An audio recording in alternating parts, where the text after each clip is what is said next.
ये सिर्फ मरवा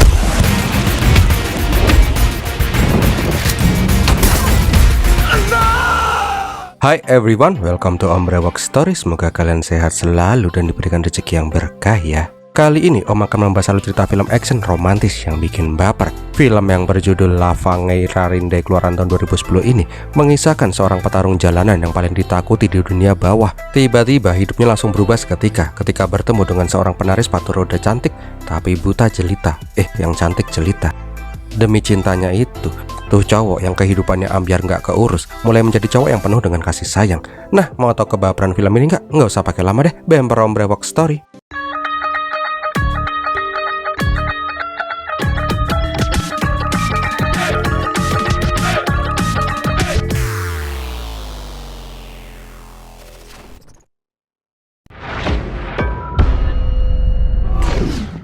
Awal kisah kita diperlihatkan pertarungan jalanan ilegal.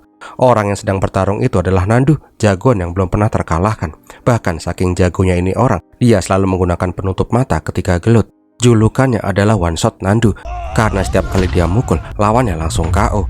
Diceritakan juga bila Nandu merupakan petarung kesayangan seorang mafia sekaligus pengusaha gelut bebas itu yang bernama Usman. Biasanya sih setelah menang gelut, Nandu dan gengnya langsung foya-foya buat ngabisin tuh uang. Pokoknya hedon dah. Lah mau gimana lagi, udah ganteng, putih, berewokannya tipis, jago gelut, tajir, kurang apa lagi coba. Namun sejago-jagonya preman, kalau udah berurusan sama neneknya, tuh orang pasti akan mendelep. Bener aja, pas neneknya si Nandu melihat cucunya bengap-bengap, nenek pun langsung nyap-nyap. Nggak cuman ngomelin si Nandu, nenek juga minta dianterin ke pasar. Dan Nandu pun langsung nurut lah, daripada dikutuk jadi jamban. Sebelum lanjut, Om kenalin dulu ya gengnya si Nandu, Faisal, Cadi, dan Diesel. Nah, pas lagi asik-asiknya kongko, mereka malah didatangi sama Pak Ade-Pade yang nyolot. Nggak ada angin, nggak ada hujan, dia langsung nabok si Cadi. Jelas aja si Nandu nggak terima dong. Namun pas mau jadi perkelahian, mereka langsung dilerai sama preman lokal yang bernama Ana. Ana yang merupakan abang-abangannya si Nandu meminta agar tuh Pak Ade-Pade pergi. Ini Pak D buat beli cireng, damai dong, ya dong damai. Dadah sana-sana.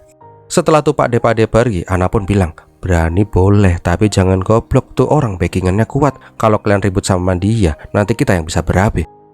Nah, sore harinya diperlihatkan bila anak-anak kampung, termasuk si Nandu, main bola di depan sekolahan. Tapi pas tuh bola nyasar ke dalam, Diesel merewitin ke teman-temannya. Ternyata di dalam kelas kosong itu ada cewek dan mas-mas yang lagi latihan skate dance. Ya udah deh, ini 4 sekawan koplak langsung godain cewek yang bernama Pinky ini. Karena kesel diceng-cengin mulu, Pinky pun langsung nyiram tuh 4 sekawan dan mengusir mereka pakai sapu lidi. Nah, malam harinya Nandu melihat adiknya yang mau udut. Jelas aja sebagai abang yang baik, dia pun marah lah. Ini buat adik-adik jangan pada udut ya, nggak baik buat paru-paru kalian. Tapi pas lagi ngobrol sama adiknya itu, Nandu dipanggil sama si Usman ke markas. Singkat cerita, Nandu pun sampai di rumahnya si Usman. Intinya sih, Usman mau ngasih job ke Nandu, karena Usman tahu kalau si Nandu itu jago nyupir karena sering ikutan trek-trekan. Tahu kalau kerjaan ini akan berbahaya, Ana pun ngasih kode ke Nandu agar jangan menerima pekerjaan itu. Namun ketika mendengar penolakan si Nandu, Usman pun sedikit kecewa. Ana pun mencoba menjelaskan kalau si Nandu itu masih belum bisa untuk tugas seberbahaya seperti ini.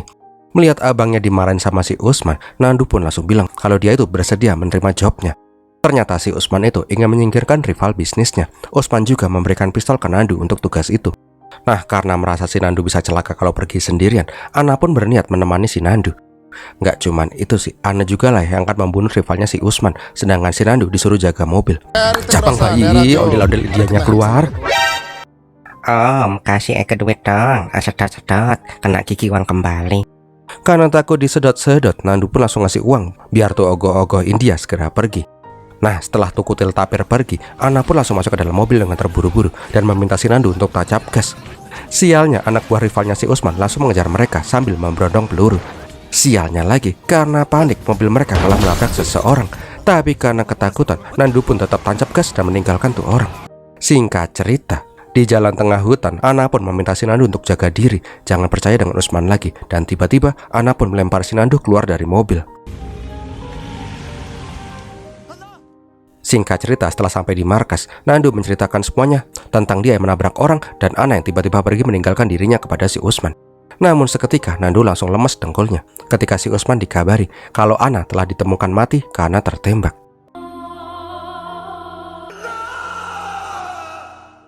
Nah, tadi kan kita dari sudut pandang si Nandu nih. So, kita flashback dulu ke beberapa hari sebelumnya yuk, untuk melihat sudut pandangnya si Pinky. Diceritakan bila si Pinky itu merupakan tulang punggung keluarga. Dia itu hidup bersama ibunya yang janda, kakak lelakinya yang beban keluarga, dan adik cowoknya yang masih piik. Sedangkan si Pinky merupakan satu-satunya orang yang bekerja di keluarga mereka. Nah, karena sudah bosan kere melarat, Pinky pun ingin mewujudkan mimpinya menjadi penari sepatu roda terbaik agar bisa mengubah hidupnya untuk lebih layak. Nah, di mal tempatnya kerja, si Pinky itu sering joget-joget nggak jelas kalau ada adegan joget di TV. Jelas aja, manajernya pun jadi nyap-nyap lah, jam kerja malah goyang-goyang.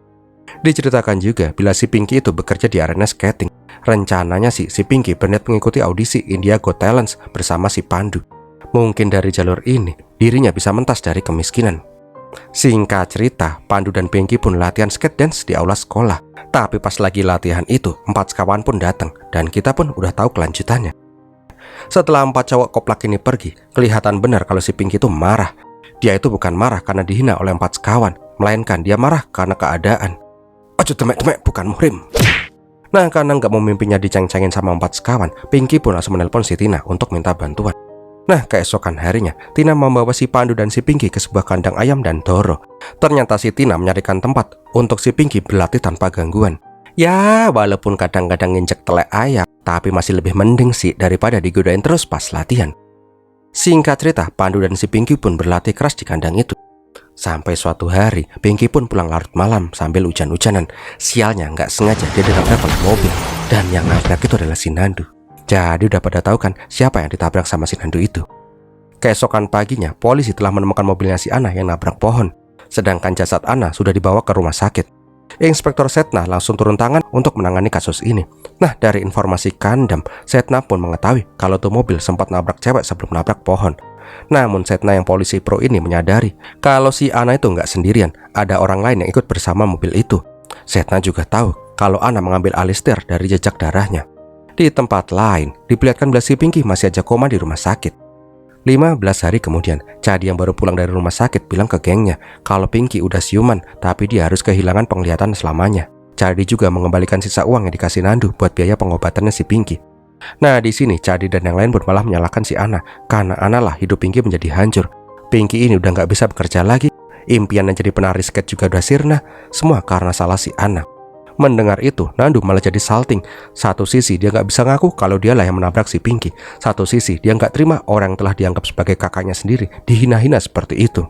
Di lain tempat diperlihatkan playerku Daniel yang minta duit sama Inspektur Setna. Cowok ganteng kasih duit kedong.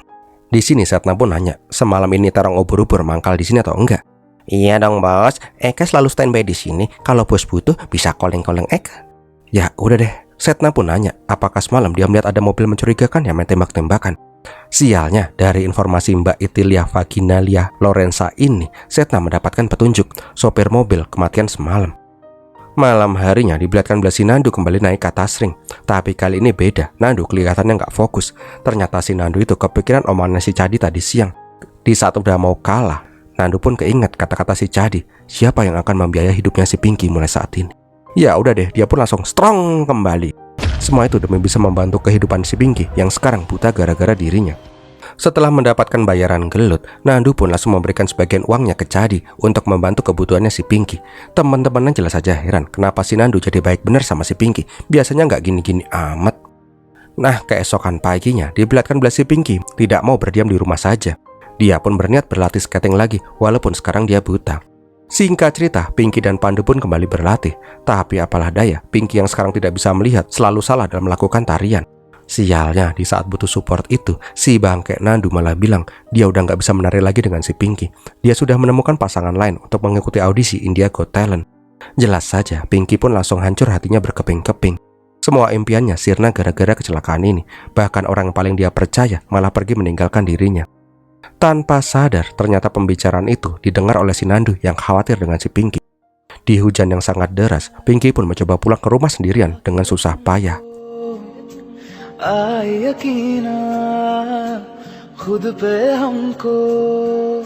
Ojo temek-temek, gatel.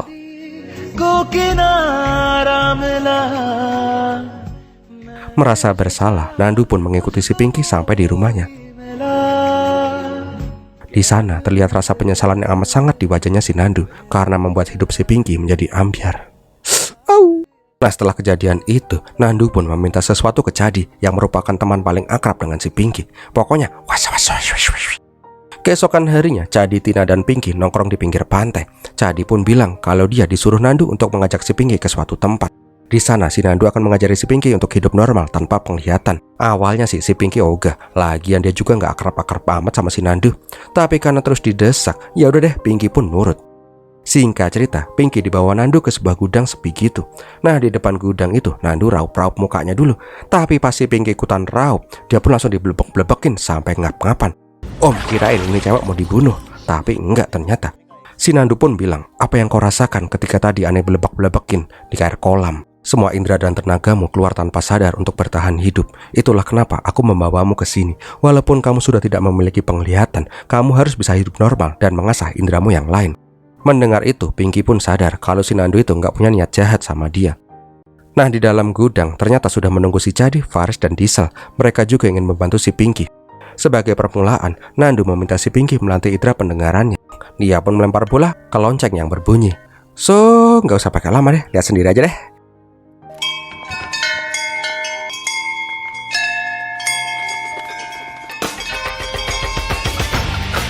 Iyalah dalah, lempar yang bener toh mbak, anak mas ganteng kan. Nggak cuma melatih pendengaran, Nandu juga meminta si Pinky melatih indera penciumannya. Dengan cara Pinky harus menghindari ikan bau amis yang digantung. Santuy, namanya juga baru pertama kali, gagal mah normal. Singkat cerita, berjalannya waktu, Pinky pun semakin menguasai ilmu jadi ninja. Bahkan Pinky sekarang bisa tahu kalau ikan diganti sama si Faris, wong baunya apek bener.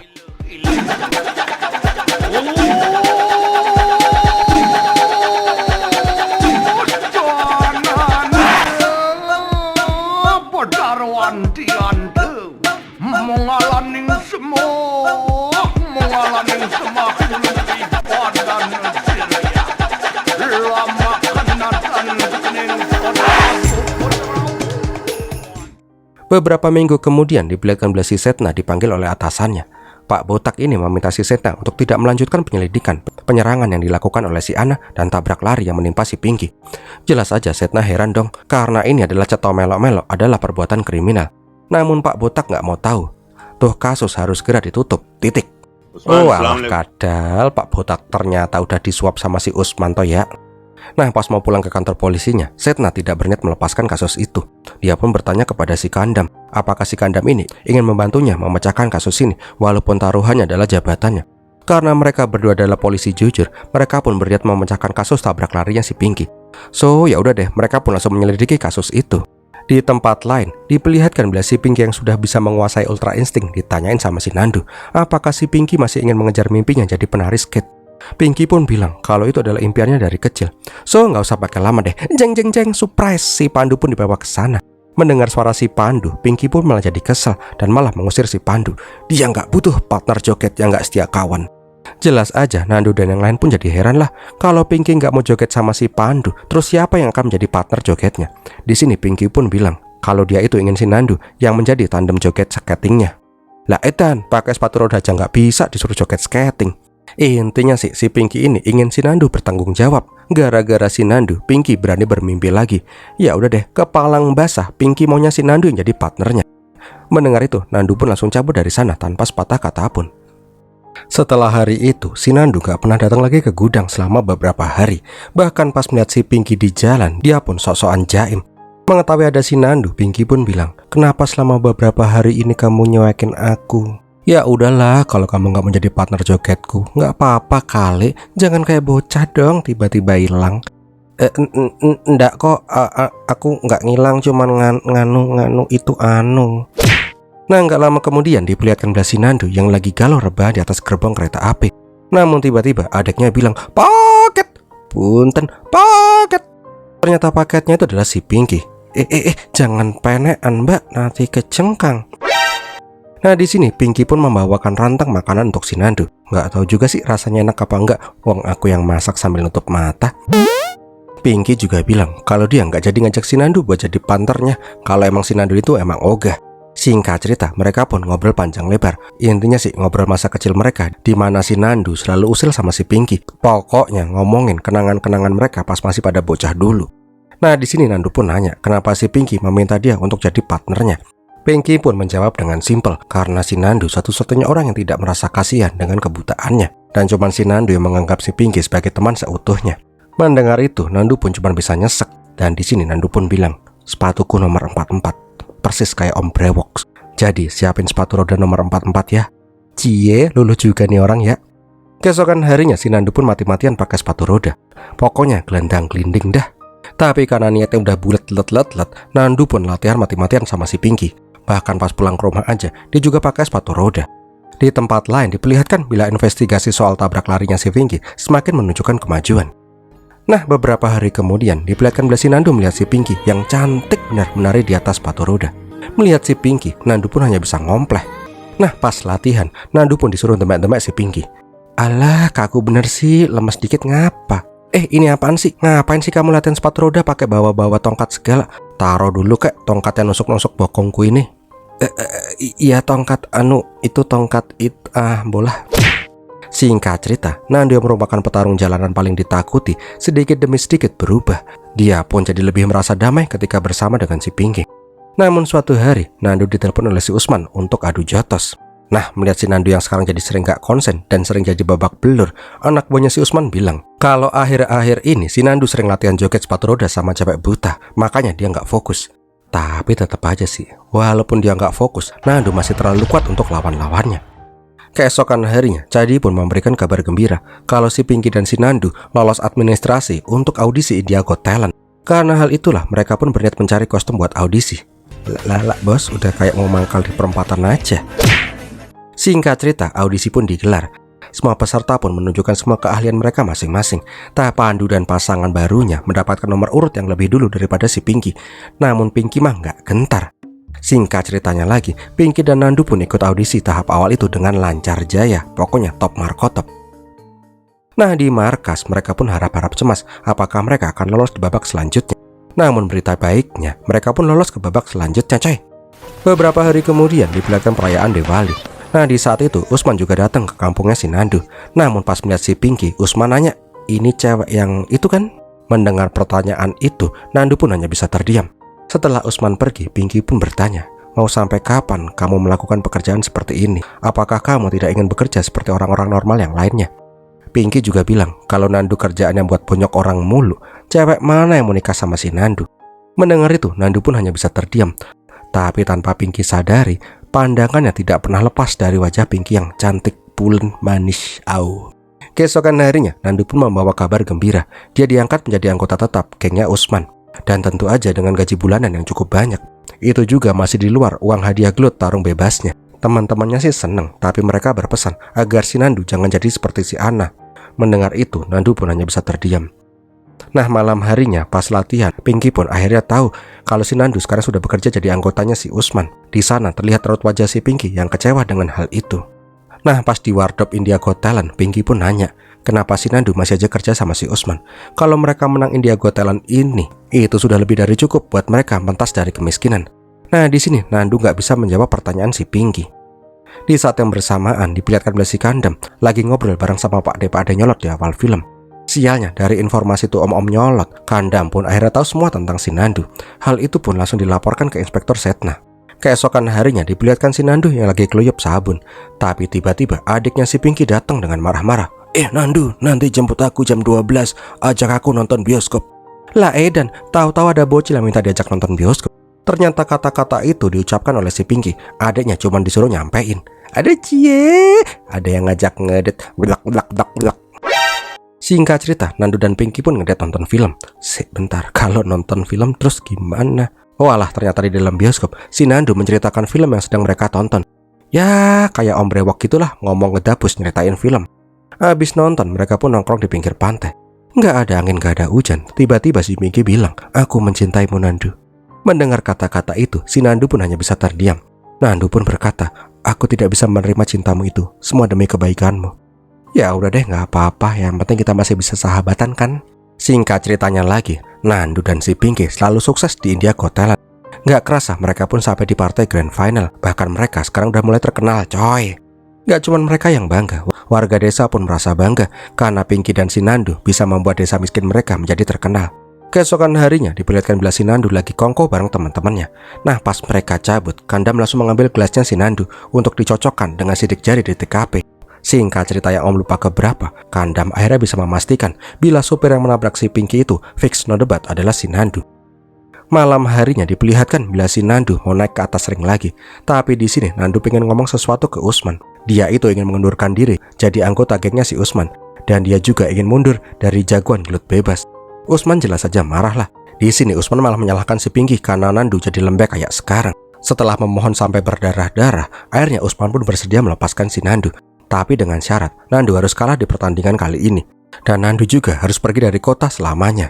Kenapa si Nandu harus kalah? Karena si Usman akan memasang taruhan ke lawannya si Nandu. Nandu jelas saja nggak mau melakukan hal itu. Tapi Usman memberikan dua pilihan. Nandu kalah di pertandingan ini, atau si Usman akan memberitahu si Pinky kalau si Nandu lah yang menabrak dirinya hingga buta. Sialnya pembicaraan itu didengar oleh si Diesel. Nah di saat yang bersamaan diperlihatkan bila si Setna datang menemui si Pinky.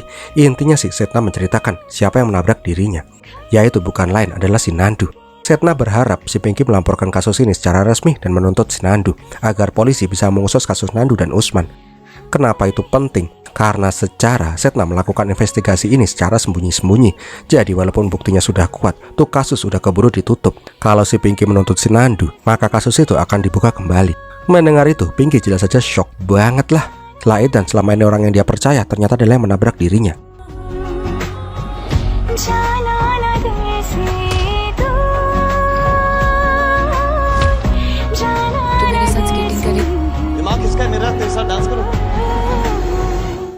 Singkat ceritanya lagi, si Nandu pun turun ring. Sesuai dengan keinginan si Usman, Nandu pun berpura-pura kalah secara telak. Nah setelah si Nandu selesai gelut, Pinky dan yang lain pun telah menunggu di depan. Nggak pakai lama, Pinky pun langsung nabok si Nandu. Pinky kecewa berat karena orang yang dia cintai, orang yang paling dia percaya, tak lain cuman seorang pengecut yang nggak berani mengakui kesalahannya sendiri. Yang lebih bikin sakit hati, Pinky tahu semuanya itu dari orang lain, coy. Di sini Nandu pun hanya bisa terdiam. Dia tidak bisa mengatakan sepatah kata pun. Apalagi teman-temannya selain si Diesel juga marah sama si Nandu.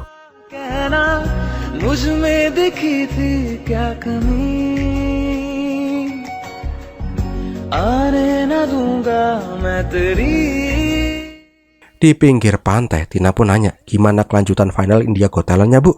Pinky pun mengatakan dia akan tampil sendirian. Singkat cerita, Grand Final India Got Talent pun digelar. Ada Tante Juhi. Singkat ceritanya lagi, giliran Pinky pun tiba. Di sana dia pun tampil elok seorang diri. Namun sebagus-bagusnya dia goyang, hal itu tidak bisa memuaskan juri karena Nandu nggak ada. Tapi ujuk-ujuk, Mak Sliver lagi. Jeng-jeng, si Nandu pun join mabar. Tapi kali ini dia melakukannya secara diam-diam. Jangan sampai si Pinky tahu. Namun Pinky yang sudah menguasai ilmu kanuragan si buta dari gua hantu, jelas saja langsung sadar kalau si Nandu ada di sana. Di sini Nandu pun berkata, "Mohon maafkan aku, bodoh habis ini aku mau ditabok atau diludahin. Aku mohon kali ini saja, izinkan aku membantumu mewujudkan impianmu. Setelah itu aku akan menghilang dari kehidupanmu." Karena hal itulah Nandu dan si Pinky pun langsung menari dengan sangat elok. Pokoknya cakep banget dah.